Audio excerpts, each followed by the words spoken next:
चलिए, I hope I am audible and visible to all of you. दिखाई दे रहा हूँ, सुनाई दे रहा हूँ? गिव मी अ यस और नो।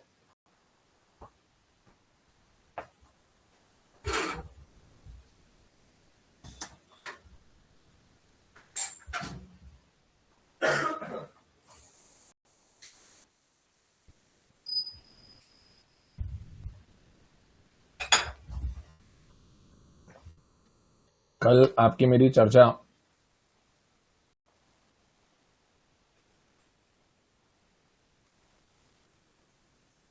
कल आपका मेरा कॉन्वर्सेशन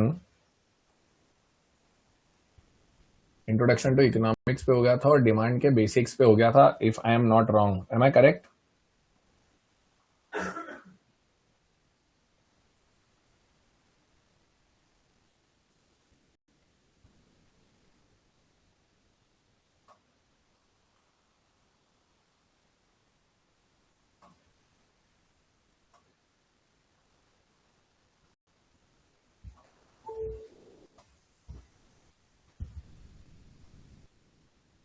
चलिए, तो अब अपना डिस्कशन उसके बाद आगे इलास्टिसिटी ऑफ डिमांड पर अपने को करना है, जो आपका मेरा एक टॉपिक है जिसमें मेरे 4 में के जो बच्चे हैं वो इलास्टिसिटी को डिटेल में समझना चाहते हैं, क्योंकि उसके क्वेश्चंस हमको अच्छा खासा परेशान करते हैं।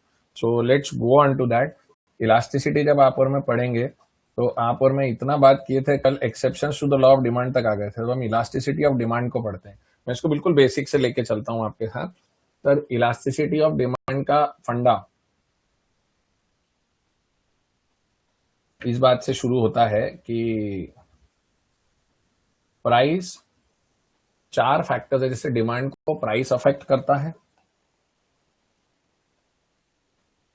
इनकम अफेक्ट करती है, उसके बाद substitute and complementary goods affect करते हैं और एडवर्टाइजमेंट अफेक्ट करती है।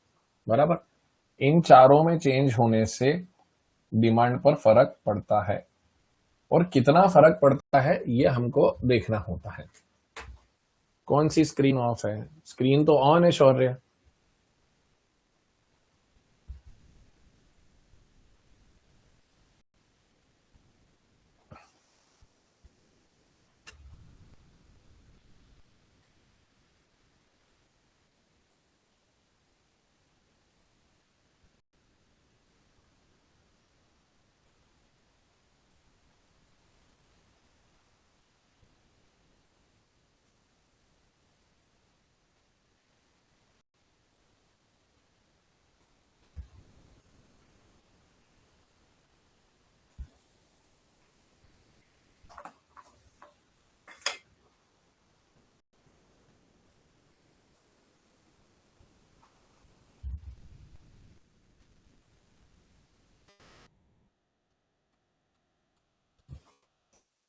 ठीक है।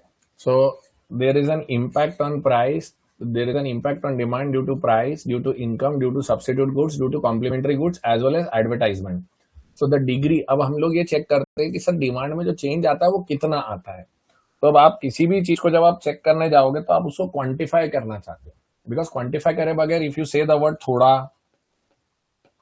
बहुत, कम एंड ज्यादा, दिस विल नॉट हेल्प। थोड़ा बहुत कम ज्यादा बड़े सब्जेक्टिव वर्ड्स होते हैं, वो हर व्यक्ति के हिसाब से चेंज हो जाते हैं, सिचुएशन के हिसाब से चेंज हो जाते हैं। So we need to have numbers, and we need to have numbers to understand how much is the impact, because business में जब आप डिसीजन मेकिंग करोगे तो हम ये सीखे थे, the degree of responsiveness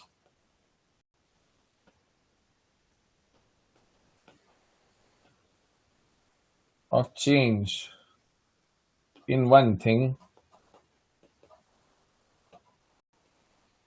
due to change in one of the factors affecting it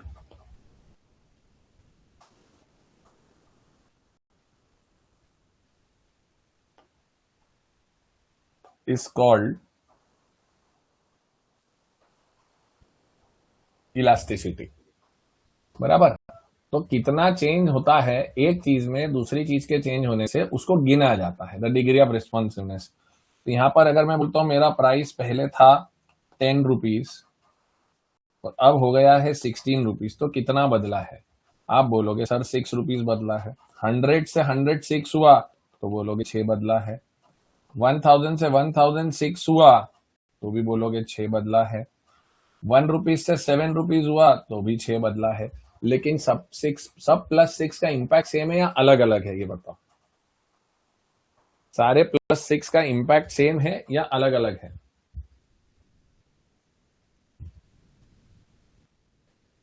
मैं इलास्टिसिटी को थोड़ा सा स्टेप बाय स्टेप डीपर लेके चल रहा हूं ताकि आप लोगों को कॉन्सेप्चुअली पूरा क्लियर हो जाए। सर सबका इंपैक्ट अलग अलग है, बराबर। तो अब अगर हम इसको निकालते तो हमें निकालना पड़ता है परसेंटेज चेंज। तो परसेंटेज चेंज कैसे निकलता है? परसेंटेज चेंज निकलता है चेंज अपॉन बेस इंटू 100 से।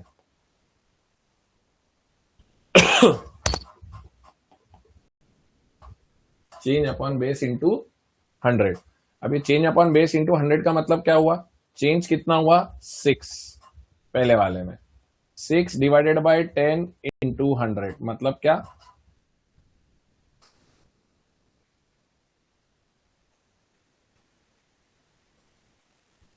6 डिवाइड बाय 10, तो 6 आया इधर और बेस आया इधर इंटू 100, तो कितना आएगा ये? 6 अपॉन 10 इंटू 100, सर ये आएगा 60%, बराबर। अब ये आएगा इसी तरीके से 6 अपॉन 100 इंटू 100, 6%। इसके बाद 6 अपॉन 1000 इंटू 100, तो 110 हो जाएगा, तो 0.6 आएगा। और यहां पर 6 डिवाइडेड बाय 1 इंटू 100, तो आंसर 600% आएगा।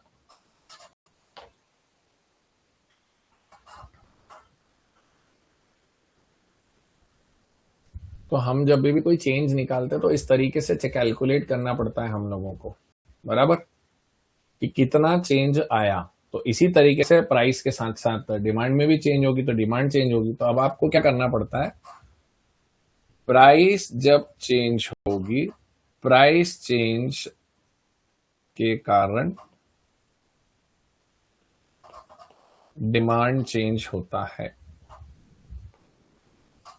बराबर।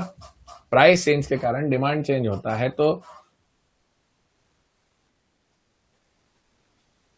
प्राइस जितना चेंज हुआ और डिमांड में कितना चेंज आया, बराबर। तो मैं कैसे लिखूंगा? Percentage change in price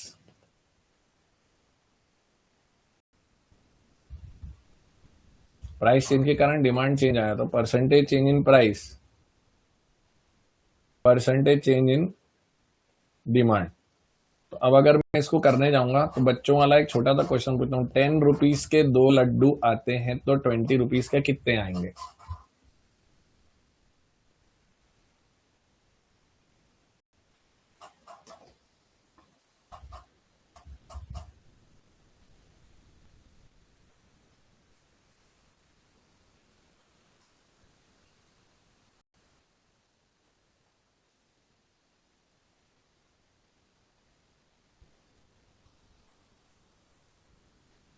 yes, 4। अब वो 4 जो बच्चों ने निकाला ना, वो कैसे निकाला? 2 divided by 10 into 20, 2 divide by 10 into 20। तो उसी तरह से कितने परसेंट प्राइस चेंज होने पे कितने परसेंट डिमांड चेंज हुई, तो percentage change in demand divided by percentage change in price. तो क्या आएगा? Percentage change in demand divide by percentage change in price. ये मैंने कैसे करा, ये समझ में आया कि नहीं आया? बोलो आया तो मैं आगे बढ़ूं।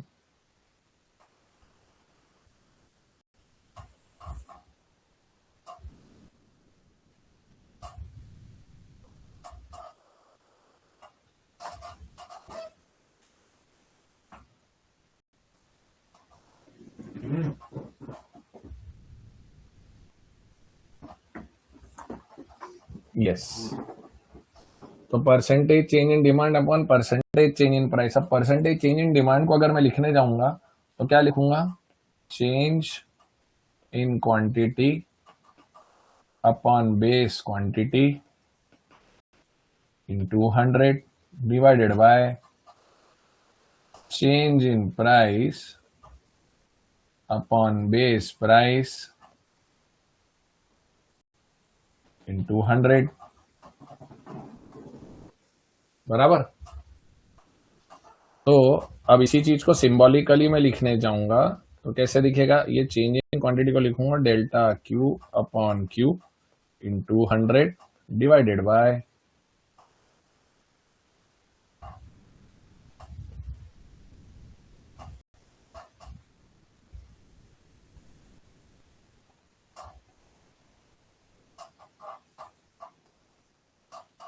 अब मैं लिखूंगा delta P upon P into 100, तो ये रहा और ये रहा, करेक्ट। यहां तक आ गए। तो अब इसको अगर अपन डिराइव करेंगे तो फाइनली क्या मिलेगा, delta Q upon Q into P upon delta P. आया या नहीं आया ये समझ में, ये डेरिवेशन समझ में आया या नहीं आया, बस मेरे को ये बताओ।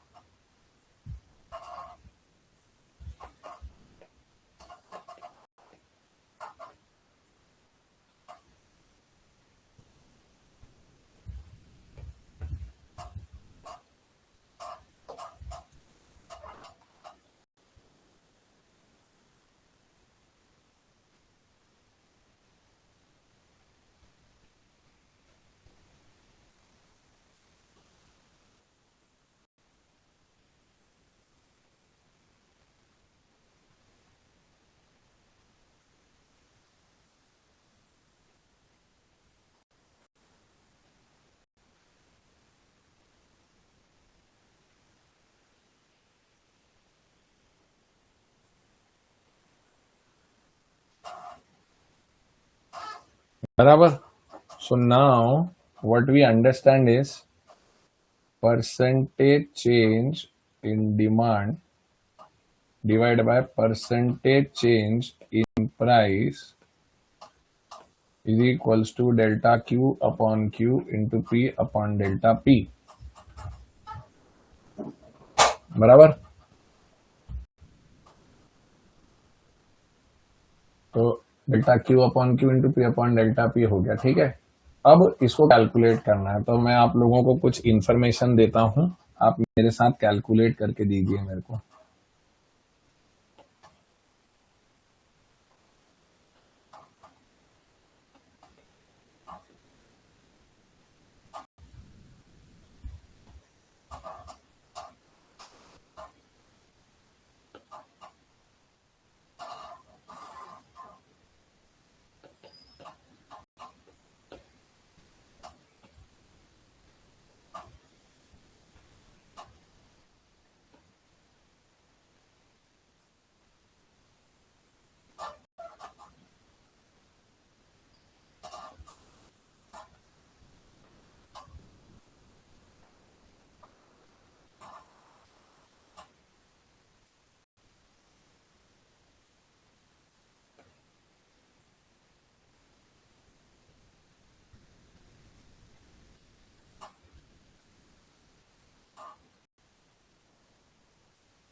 करेक्ट। अब इसको कैलकुलेशन कैसे करना है, वो मेरे मे बैच वाले बच्चे का है, 4 मे वाले, जरा एक बार अपनी चैट में लिखो 4 मे। आदित्य जरा शांति रखो, तुम नीव बैच से पढ़ते हुए आ रहे हो पिछले साल से, जरा शांति रखो।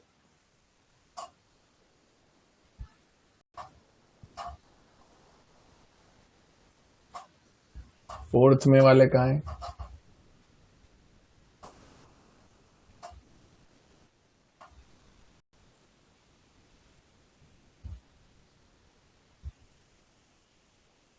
दर्शिल, ये पहला कैलकुलेशन मैं तुम लोगों के साथ कर रहा हूं और तुम मेरे साथ रहो और इस कैलकुलेशन को बड़े अच्छे से और शांति से समझो, ठीक है। फोर्थ में वाले बच्चे खासकर, क्योंकि आप लोगों का रुका हुआ था, इसलिए थोड़ा सा करना जरूरी है। कैसे कैलकुलेट होगा देखो, मैं आपको सिखा देता हूं सर। बेसिकली इसमें सबसे पहले ये होगा delta Q upon Q into P upon delta P. अब डेल्टा क्यू बोले तो क्वांटिटी में चेंज, तो 32 माइनस 80 करो या 80 माइनस 32 करो, जो भी करना है चलेगा, लेकिन जो प्राइस में कर रहे हो वही क्वांटिटी में करना। अगर आप डेल्टा क्यू ले रहे हो 32 माइनस 80, तो क्वांटिटी भी 112 माइनस 70 लेना। और अगर आप 80 माइनस 32 ले रहे हो तो 70 माइनस 112 लेना, बराबर। तो डेल्टा क्यू कैसे आएगा? डेल्टा क्यू आएगा सर 32 माइनस 80 डिवाइडेड बाय 80, ठीक है, इंटू 70 डिवाइडेड बाय 112 माइनस 70। तो ये हो गया 32 माइनस 80 48 अपॉन 80 इंटू 70 अपॉन 42। 7 10 जा 7 6 जा 8 10 जा 8 6 जा, और ये 10 10 6 6 गए, तो आंसर आया 1। यो कहीं करे समझ में आयो कि नहीं आयो, ये बताओ मेरे को।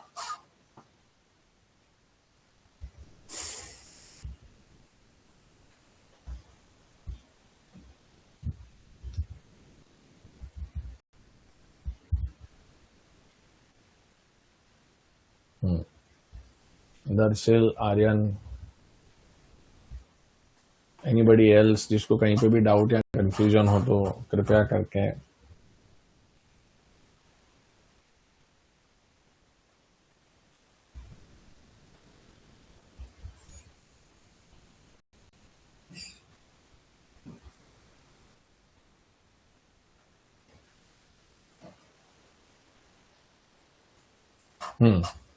तो अब बाकी के आंसर्स निकाल के दे सकते हो मेरे को? मैं वेट करूं जरा 2 मिनट, कैलकुलेट करके दोगे मेरे को बाकी के आंसर्स? सारे बच्चे मुझे आंसर निकाल के दे,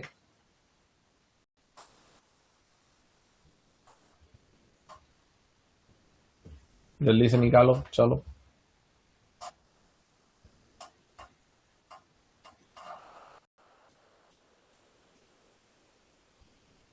give you 2 minutes to 3 minutes.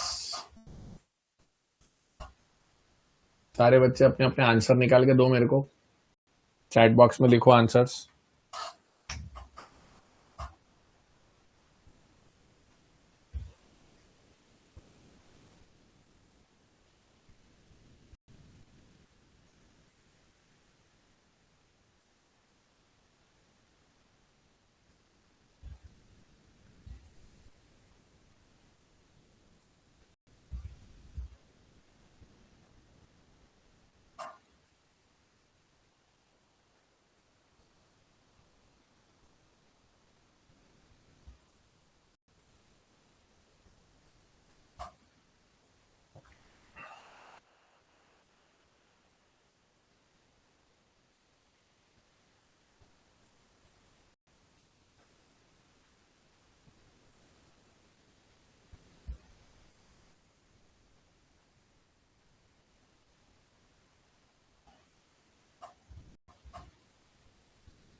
हाँ जी, दूसरे का कितना आया?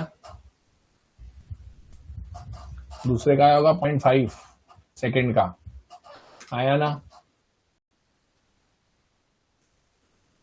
नहीं, 0.5 नहीं आया होगा।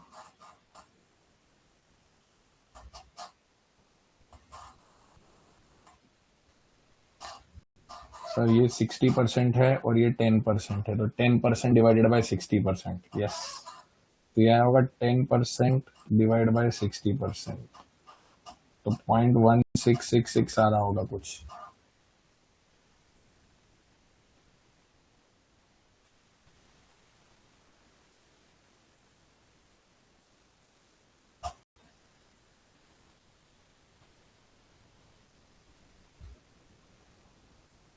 तो 0.66 करके कुछ आ रहा होगा। 0.16 ही तो आ रहा है यार, सही तो करा है मैंने। थर्ड का आ रहा होगा ये फिर 100% डिवाइडेड बाय 60%, ये आ रहा होगा 1.66।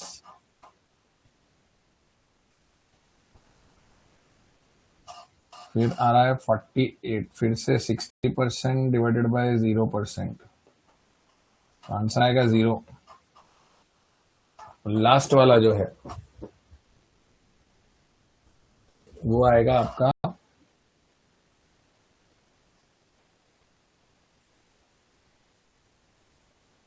50% डिवाइडेड बाय 0%, तो 0% हो जाएगा, तो ये आंसर 0 नहीं होकर ये इनफाइनाइट आएगा।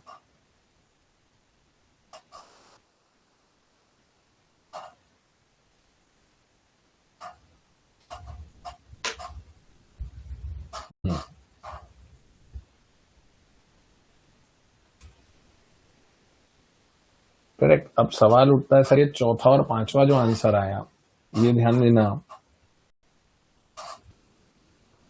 0/60 और 50/0। अब आप सब अपने अपने कैलकुलेटर पर करके देख लो, 0/any value, 0 divided by something equals to करोगे 0 आएगा, but something divided by 0 equals to करोगे तो भी 0 आएगा, पर साथ में ई ब्लिंक करता हुआ आएगा या साइड में ई लिखा हुआ आएगा। उसका मतलब क्या होता है? उसका मतलब ये होता है 0/1 is equals to 0, but 1/0 is not equal to 0।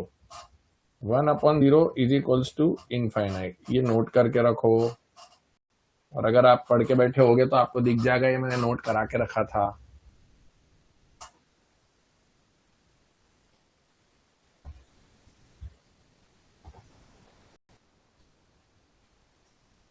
Yes और नो?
किंशुक अपन रिवीजन में हैं ये।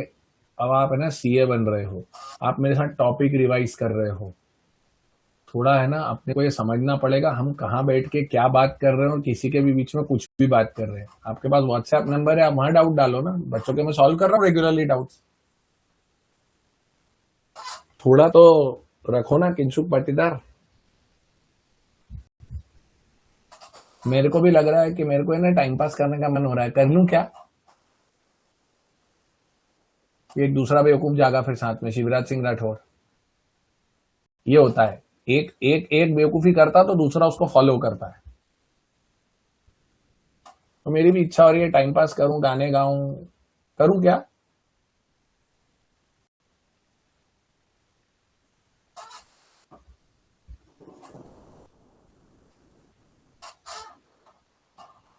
अब ये इलास्टिसिटी के तुम्हारे जो आंसर्स निकले हैं, ये आंसर निकला है, एक निकला 1, एक निकला 0.16, एक निकला -1.66, एक निकला 0, एक निकला इनफाइनाइट, बराबर। अब इस 1 का मतलब क्या है? बेसिकली तुमने और मैंने करा क्या है सर, आपने ना एक बेसिक फॉर्मूला लिया, percentage change in demand and percentage change in price, और उससे ये आंसर निकाला। तो मतलब ये जितने भी आंसर तुम्हारे मेरे आए हैं ये बेसिकली इसका रिजल्ट है, percentage change in demand upon percentage change in price, correct. तो अब अगर मैं इसका आंसर -1 निकाल के लाया हूं तो इस -1 का मतलब क्या है? इस -1 का मतलब यह है कि ये -1 टाइम्स है। इसका मतलब जितने परसेंट प्राइस में चेंज होगा उसका 1 टाइम्स चेंज होगा डिमांड में, ऑपोजिट डायरेक्शन में। इसका मतलब if there is a 30% increase in price which and the elasticity is -1, so how much will be the change in demand? +30% और -30%? बताओ मेरे को, +30% और -30%? बोलो।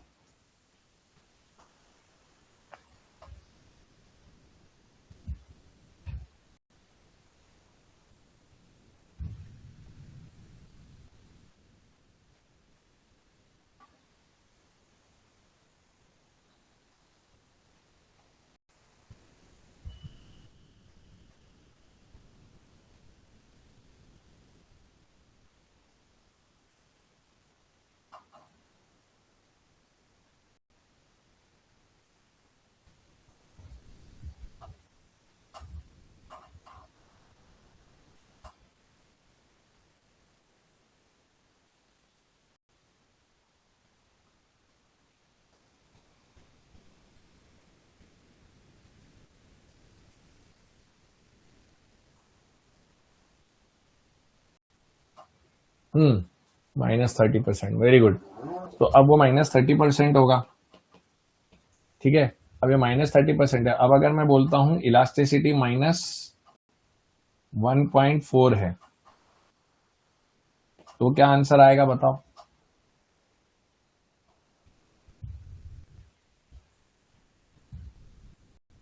क्या आंसर आएगा?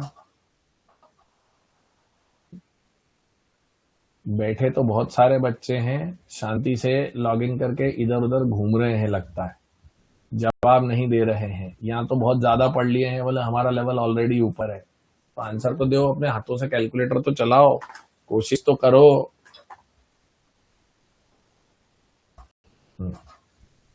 अच्छा, अब मैं अगर इसको मैं चेंज करूं, बताना। अगर मैं 30% प्राइस बढ़े और इलास्टिसिटी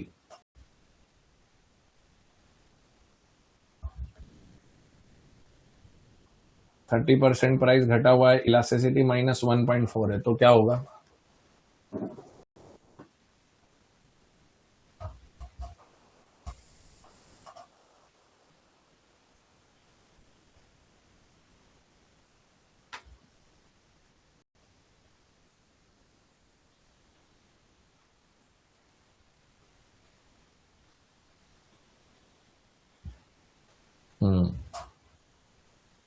याद रखना, रिलेशनशिप नेगेटिव इनवर्स है, हाँ, पॉजिटिव पॉजिटिव मत समझ लेना इनको। अच्छा, अब अगर मैं कहता हूं कि इलास्टिसिटी 0.4 है, मात्र। तो कितना होगा आंसर?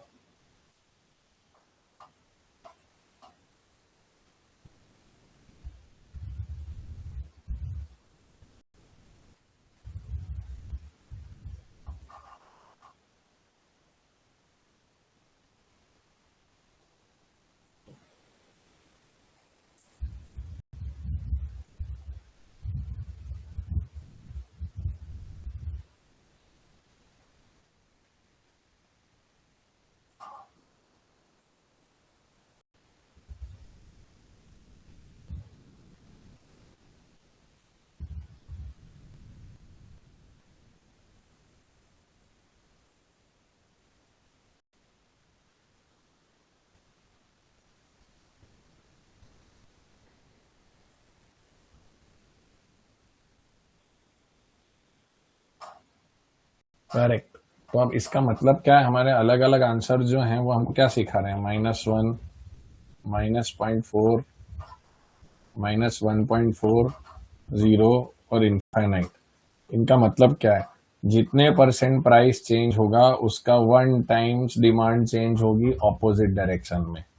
अगर इलास्टिसिटी -0.4 है तो जितने परसेंट प्राइस चेंज होगा उसका 0.4 टाइम्स डिमांड चेंज होगी ऑपोजिट डायरेक्शन में। अगर 1.4 है तो जितने परसेंट प्राइस चेंज होगा उसका 1.4 टाइम्स डिमांड चेंज होगी ऑपोजिट डायरेक्शन में। अगर आंसर 0 है तो 0 का मतलब है कितना भी प्राइस बदल लो डिमांड में नो चेंज होने वाला है, 0 टाइम्स। और इनफाइनाइट का मतलब है कितना भी प्राइस बदलो या नहीं भी बदलोगे तो इनफाइनाइट टाइम्स डिमांड में चेंज हो जाएगा। अब है ना, हम ये वैल्यूज हर बार यही एग्जैक्ट सेम आएंगी या हर बार अलग अलग वैल्यूज आ सकती हैं? बताओ मेरे को आप लोग, इलास्टिसिटी की वैल्यू हर बार अलग अलग आएंगी या सेम आएंगी? बताओ मुझे।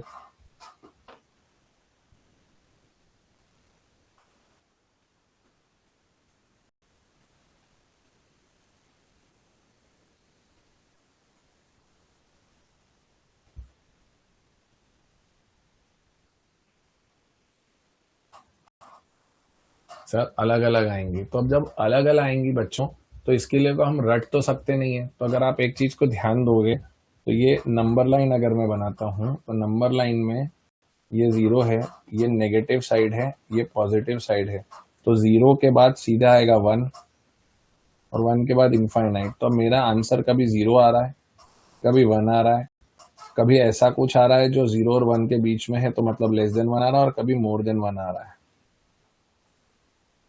ठीक है, और फिर एक बार ये आ रहा है, ये मोर देन 1 है। तो मेरे पास टोटल 5 वैल्यूज आ रही हैं। 0, लेस देन 1, तो इसको देखूं अगर मैं, 0, less than 1, more than 1, 1 and infinite. अब इनको मैंने नाम दिया है। नाम कैसे दिया है? नाम में दे रहा हूं इनको यूनिट इलास्टिक। क्या बोला मैंने? Unit elastic. Sir unit elastic बोले तो जितने परसेंट प्राइस चेंज होगा उसका 1 टाइम्स डिमांड में चेंज होगा। फिर उसके बाद 0.4 बोले तो इन इलास्टिक। फिर 1.4 बोले तो इलास्टिक।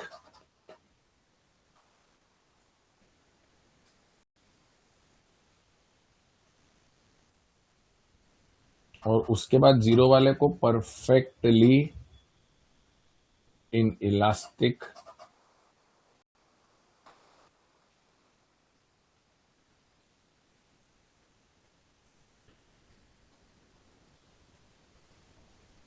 और लास्ट वाला परफेक्टली इलास्टिक। करेक्ट।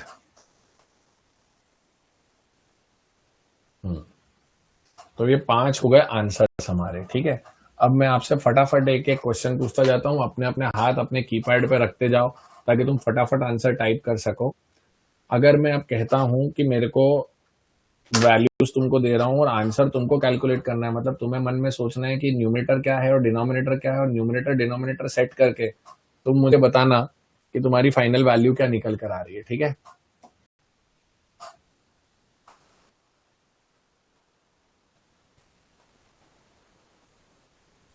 तो there is a 20% increase in price which leads to 10% decrease in demand.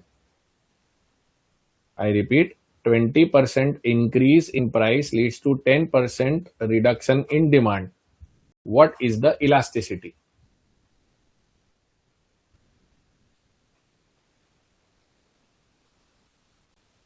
मेरे को मालूम था सारे गधे 0.5 निकाल के भेजेंगे. अब वो 0.5 रटना है या मुझे उसकी वैल्यू का नाम देना है. वो 5 ऑप्शन दिए मैंने, सारे के सारे एबले भाई, सारे के सारे. अगले महीने इस समय आप फुर्सत हो जाओगे. वो देखो हमारी बुलबुल मैडम 0.5 इलास्टिक. वाह वाह वाह.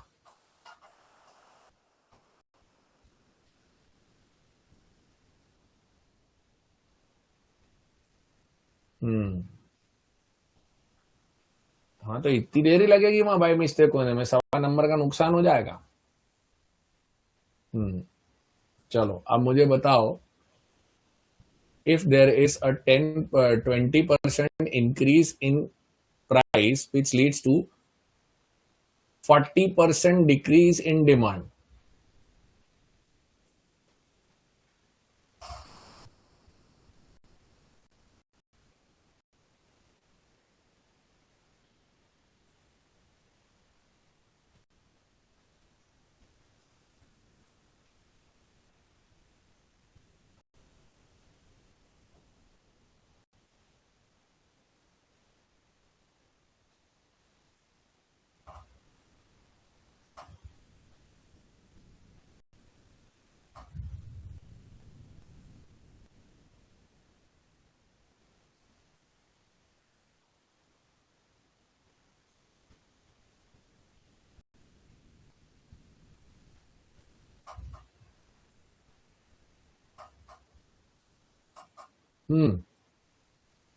इस बार आएगा इलास्टिक. Very good.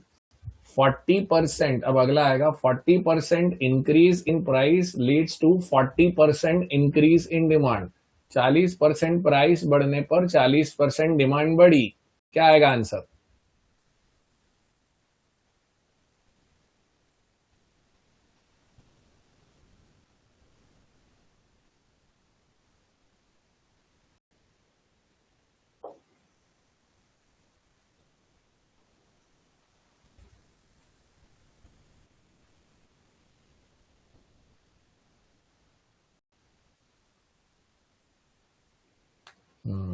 ये जितने लोग यूनिट इलास्टिक बोल रहे हैं वो फिर गलती कर गए. वो सोच ही नहीं रहे हैं कि मैंने दोनों तरफ इंक्रीज बोल दिया. 40% increase in price leads to 40% increase in demand. तुमको बोलना चाहिए था सर इनवर्स रिलेशनशिप नहीं है, नॉट पॉसिबल.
ये देखो, तो ये ध्यान रखना पड़ेगा कि न्यूमरेटर डिनोमिनेटर के साथ साथ मुझे ये भी करना होगा. करेक्ट? ठीक है. तो अब एक बात बताओ, अगर मैं कहता हूं, अब इसको आप है ना मेरे नोट से कंपेयर करो. चलो जो मैंने आपके लिए ओपन करके रखे थे ये रहे. Elasticity of demand. देखो सर, इलास्टिसिटी ऑफ डिमांड क्या? Capability of anything to change due to changing the factors affecting it. ठीक है. इसके बाद हमने 3 देखे थे, price elasticity, income elasticity and cross elasticity. Price elasticity के मैंने तुमको 5 आंसर सिखाए. यूनिट इलास्टिक मतलब इक्वल्स टू 1, परफेक्टली इलास्टिक मतलब इनफाइनाइट, इन इलास्टिक मतलब less than 1, elastic more than 1 और परफेक्टली इन इलास्टिक मतलब 0. बराबर. अब ये 5 आंसर निकाले मैंने और तुम लोगों को ये बताया कि किस तरह से कैलकुलेट होती है इलास्टिसिटी, ये देखो। तो परफेक्टली इनइलास्टिक को कैसे देखोगे सर? परफेक्टली इनइलास्टिक में अगर no change in demand due to change in price, तो प्राइस ऊपर नीचे होता रहेगा और डिमांड में कोई चेंज नहीं आएगा, तो इस कर्व को क्या बोलेंगे? Parallel to Y axis. इसके बाद इनइलास्टिक आता है। इनइलास्टिक के अंदर क्या होता है? चेंज इन डिमांड होगी लेकिन प्राइस के कंपैरिजन में कम चेंज होगी, तो प्राइस ज्यादा चेंज होगा और डिमांड में कम चेंज आएगा, तो ED less than 1। Unit elastic में जितने % प्राइस चेंज होगा, डिमांड में एग्जैक्टली उतना ही चेंज होगा। यूनिट इलास्टिक डिमांड कर्व को एक और मैथमेटिकल नाम दिया जाता है और उसे कहा जाता है रेक्टेंगुलर हाइपरबोला। क्या बोला? Rectangular hyperbola. और उसके बाद इलास्टिक और परफेक्टली इलास्टिक। इलास्टिक बोले तो प्राइस जितना चेंज हुआ डिमांड में उससे ज्यादा चेंज हो जाएगा, प्राइस जितनी चेंज होगी डिमांड में उससे ज्यादा, तो आंसर आएगा मोर देन 1। और इस कर्व का शेप मिलेगा आपको ब्रॉड शेप का। परफेक्टली इलास्टिक में क्या होगा? प्राइस में कोई चेंज ही नहीं होगा और डिमांड इधर उधर फ्लक्चुएट होती रहेगी। बोलो साहब, यहां तक कोई प्रॉब्लम? पांचों इलास्टिसिटी क्लियर है? वो 4 मई वाले बच्चे जिसमें बुलबुल भी शामिल है जहां तक मुझे ध्यान है, तो बता दो भैया, ये पांचों इलास्टिसिटी प्राइस की समझ में आ गई कि नहीं आई?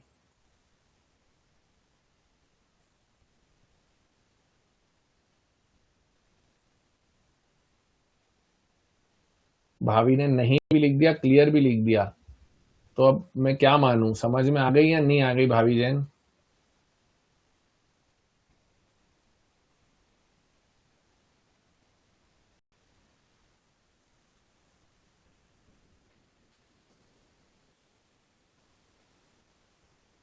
हम्म, ठीक है। तो ये पांचों इलास्टिसिटी होगी प्राइस की। अब ये तो प्राइस की बात हुई। अच्छा, डिमांड सिर्फ प्राइस से अफेक्ट होती है? नहीं सर, प्राइस के अलावा दूसरे भी कारण हैं। तो प्राइस के अलावा जो दूसरे भी कारण हैं, तो उनको अगर अपन देखने जाते हैं तो वो भी कैलकुलेट करते हैं। देखिए, तो अब जैसे आपने अभी मेरे से डिस्कस करा, percentage change in demand upon percentage change in price, इससे बनाया delta Q upon Q into P upon delta P. इसी को लेके अगर मैं कहूं तो परसेंटेज चेंज इन डिमांड और प्राइस की जगह डिमांड के बाद इसको कर दो आप इनकम, और डेल्टा क्यू अपॉन क्यू की जगह वाई में कर दो Y upon delta Y. Yes और नो?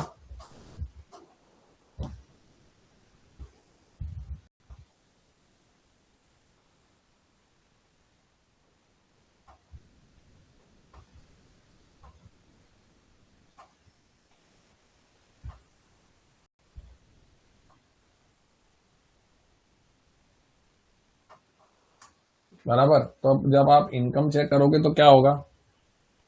तो जब आप इनकम चेक करेंगे तो क्या होगा? इनकम और डिमांड में जनरली रिलेशनशिप डायरेक्ट होता है। इनकम बढ़ती है तो डिमांड बढ़ती है, पर कई बार ऐसा भी होता है कि इनकम बढ़ने पे कई चीजों की डिमांड कम भी होती है। तो अब इनकम के साथ रिलेशनशिप दो तरफा है, negative as well as positive.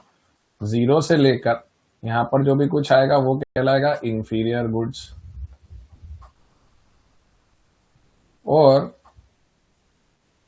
Positive side में 0 से 1 तक के बीच में आए तो वो कहलाएगा नॉर्मल गुड्स, और 1 से आगे चला जाए तो वो कहलाएगा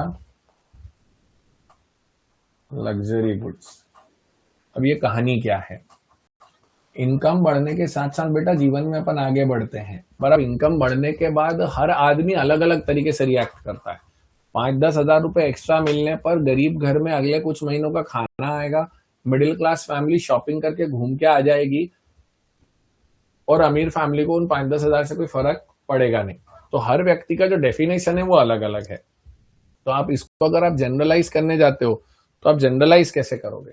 तो इसलिए उन्होंने 3 कैटेगरी बनाई कि हर आदमी की जब इनकम बढ़ती है तो थोड़ी बहुत चीजों का कंजम्पशन वो बढ़ाता है, तो वो नॉर्मल गुड्स को बढ़ाता है। तो जब तक अगर आपका आंसर इंक्रीज ऑफ इनकम के साथ साथ डिमांड जो बढ़े वो अप टू द 1 आ रहा है तो वो कहलाएगा नॉर्मल गुड्स, और अगर उससे ज्यादा आ रहा है तो वो कहलाएगा लग्जरी गुड्स। मतलब क्या है सर कहने का, अगर मेरी इनकम 20% बढ़ती है और मेरी डिमांड में चीजों की 10% ही बढ़ाता हूँ, तो इसका मतलब मैं मेरी रोजमर्रा की चीजें खरीद रहा हूँ थोड़ी सी ज्यादा ली। पर आदमी का दिमाग में एक लेवल होता है कि इतना हो जाए तो फिर मैं इससे ज्यादा भी करूंगा। तो वो 20% अगर ज्यादा पैसे कमा रहा है और वो अपनी डिमांड को 30-40% बढ़ा रहा है, मतलब वो जितना कमा रहा है उससे ज्यादा खर्च कर रहा है, मतलब डिमांड कर रहा है, तो वो लग्जरी की तरफ दौड़ रहा है। तो आपके पास आंसर दो आ सकते हैं पॉजिटिव में भी। और कुछ गुड्स ऐसे होते हैं बेटा, जब जीवन में अपना स्तर आगे बढ़ता है तो अपन उसकी कमाई बढ़ा, मतलब उसकी डिमांड बढ़ाने के बजाय कम कर देते हैं। जैसे तुम लोगों को ब्लैक एंड व्हाइट स्क्रीन वाला कीपैड फोन दे दूं, तुमको साइकिल दिला दे 12वीं में, तुमको बेसिक बेसिक चीजें दिलाए तो तुम बोलते पापा ये सब छोड़ दो यार, ये मेरे को नहीं चाहिए, बराबर। तो उसके कारण क्या हुआ,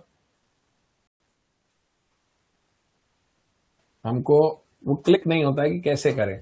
तो इसलिए आपके पास 3 आंसर्स आते हैं। तो आंसर अगर आपका 0 से लेके बना है तो मुझे बताना, ये नीचे 3 आंसर लिख के दे रहा हूं, मुझे बताना 30 पर। अब बेसिक अपन इसका फॉर्मूला क्या है, percentage change in demand divided by percentage change in price, नहीं percentage change in income.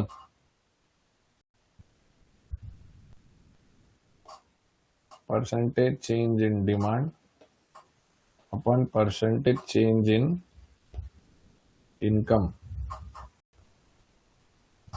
is equals to delta q upon q into y upon delta y। तो मैं आपसे पूछता हूं 30% इनकम बढ़ी है और डिमांड 50% कम हुई है, क्या आंसर आएगा। फिर 30% इनकम बढ़ी है, डिमांड 10% बढ़ी है और 30% इनकम बढ़ी है और डिमांड 80% बढ़ी है। फर्स्ट, सेकंड, थर्ड, बताओ क्या क्या आंसर आएंगे।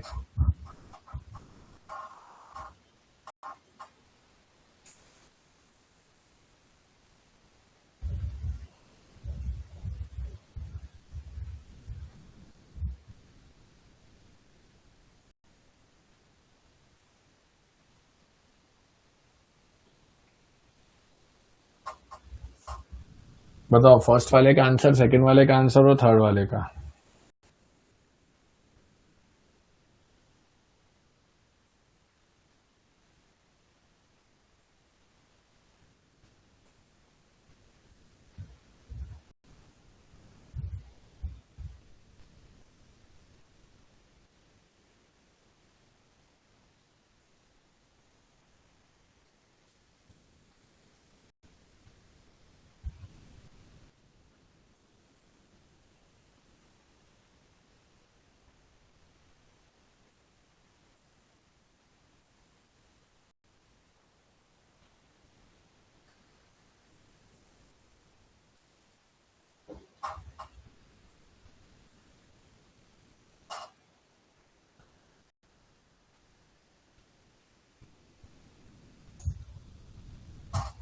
सर पहला वाला आएगा -1.66, तो ये कहलाएगा इंफीरियर। दूसरा वाला आएगा 0.33 नॉर्मल, और तीसरा वाला आएगा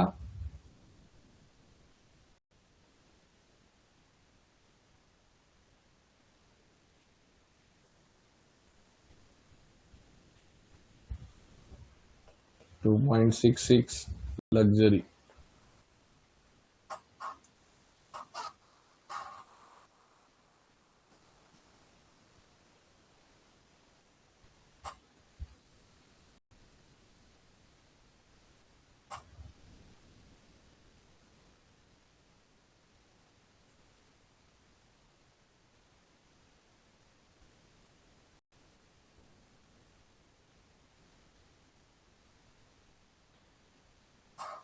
आ गया।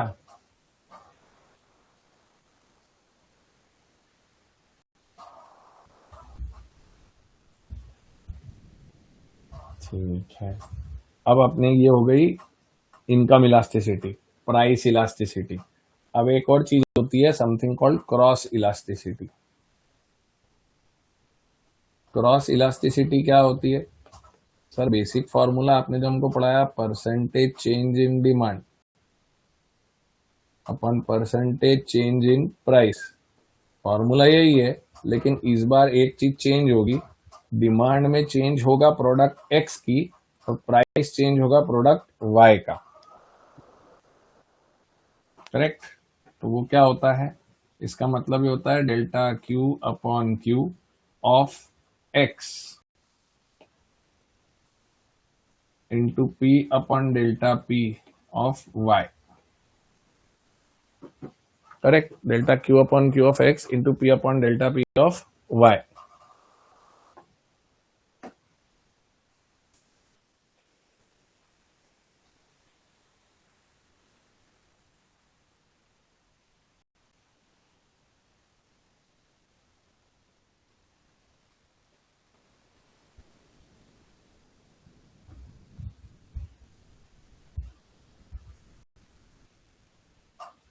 हाँ जी।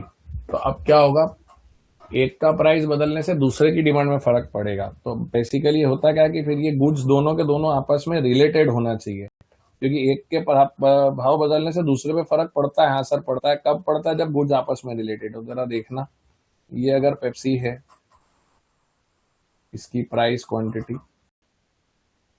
ये इधर कोक है, इसकी प्राइस क्वांटिटी, और ये इधर शुगर है, इसकी प्राइस क्वांटिटी। अब मेरे को सिंपल सा एक पॉइंट बताओ, पेप्सी 20 रुपए की एक बॉटल, कोक भी 20 रुपए की एक बॉटल, ये 200 बोतल बिक रही है, ये 225 बिक रही है। पेप्सी 12 रुपए की हो गई, तो पेप्सी की डिमांड तो बढ़ेगी। तो अब अगर मैं पेप्सी की डिमांड 200 से 400 हो गई, तो ये जो कैलकुलेशन है ये कहलाएगा प्राइस इलास्टिसिटी। ठीक है। लेकिन अगर मैं ये कहूं कि इसके 20 और 12 होने से इसकी डिमांड 25 रह गई, तो अब आती क्रॉस इलास्टिसिटी, जिसमें प्राइस होगा पेप्सी का और क्वांटिटी होगी कोक की। इन दोनों को मिलाऊं तो निकल कर आएगी क्रॉस इलास्टिसिटी। अब एक बात बताओ, इसमें रिलेशनशिप कैसा दिख रहा है इस क्रॉस इलास्टिसिटी में तुमको? पेप्सी के दाम कम होने पर कोक की डिमांड कम होगी, तो डायरेक्ट है या इनवर्स है? और सेम टाइम पर अगर मैं शुगर की बात करूं, तो शुगर जब ये सस्ती होगी तो शुगर की डिमांड बढ़ जाएगी। शुगर पहले 200 किलो चल रही थी, तो अब 400 किलो चाहिए। क्यों? क्योंकि पेप्सी सस्ती हो गई है, तो शुगर की डिमांड बढ़ेगी। तो यहाँ रिलेशनशिप कैसा मिलेगा सर? यहाँ आपको रिलेशनशिप जो मिलेगा वो अलग मिलेगा सर। आपने ये लिया और ये लिया, अब इन दोनों को आप चेक करोगे तो ये फिर क्रॉस इलास्टिसिटी, पर इस बार आंसर आपको इनवर्स मिलेगा। हाँ या ना?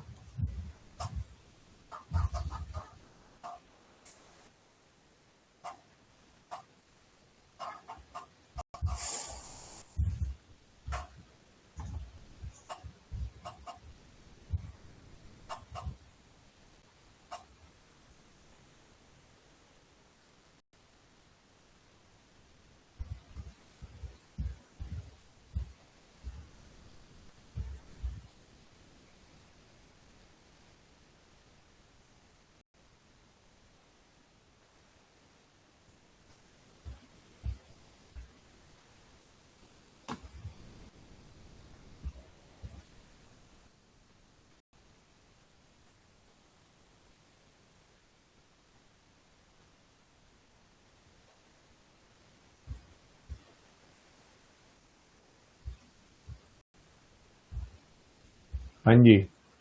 अब आप इसको कैलकुलेट कर सकते हैं, तो एक मिनट अब इसको जरा नोट्स में देखें साथ में।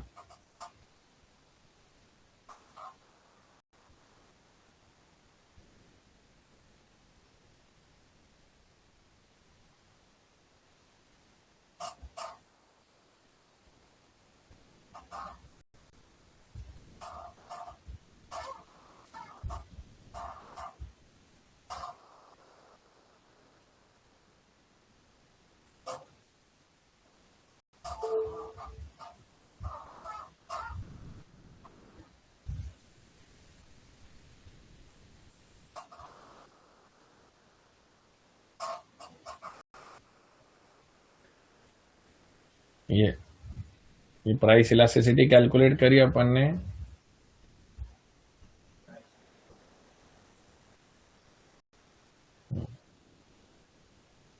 प्राइस हो गई, इनकम हो गई, क्रॉस हो गई अपनी, है ना।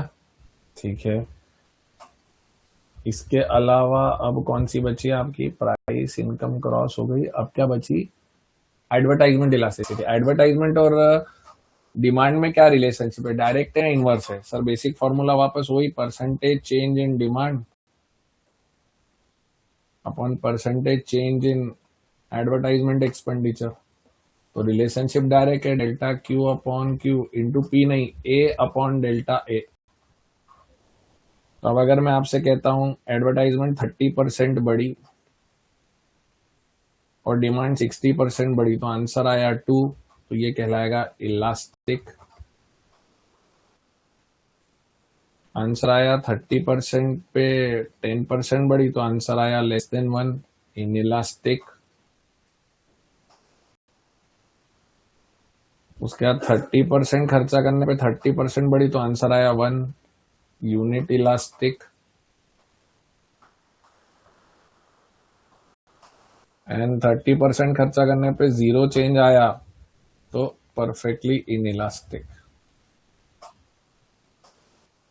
तो बेसिकली आपने मेरे साथ एडवर्टाइजमेंट एक्सपेंडिचर में कुछ भी ज्यादा वो है नहीं, तो अब आपने मेरे साथ क्या क्या सीखा आज? सर सबसे पहले आपने हमको बताई price elasticity, delta Q upon Q into P upon delta P. इसके 5 आंसर निकाले आपने मैंने। Less than 1, more than 1, 1, 0, infinite. Income elasticity,